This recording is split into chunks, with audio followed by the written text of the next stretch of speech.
নমস্কার। পমফ্রেট মাছ বেশিরভাগ মানুষই ঝাল সর্ষে বাটা দিয়ে খায়।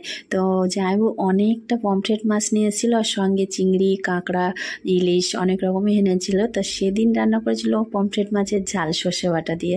তারপরের দিন অনেকটাই পমফ্রেট মাছ ছিল, তো মা বলল আজকে একটু কালো জিরে আর কাঁচা লঙ্কা দিয়ে আলু বেগুন দিয়ে ঝোল করব। তো তাই করলো, আর মায়ের হাতে রান্না তো জাস্ট অসাধারণ হয়। তো যাই হোক, প্রথমে পমফ্রেট মাছগুলো তো বেশ বড় সাইজের ছিল, কেটেই এনেছিল জামাইবাবু। তো সেগুলোকে নুন হলুদ দিয়ে ভেজে নিয়েছে। তারপর সর্ষের তেলের উপরে কালো জিরে, কাঁচা লঙ্কা, পেঁয়াজ একটু ফোড়ন মানে কষিয়ে আলুগুলো দিয়ে নুন হলুদ জিরের গুঁড়ো দিয়ে ভালো করে কষিয়ে নিয়ে বেগুনগুলো দিয়েছে।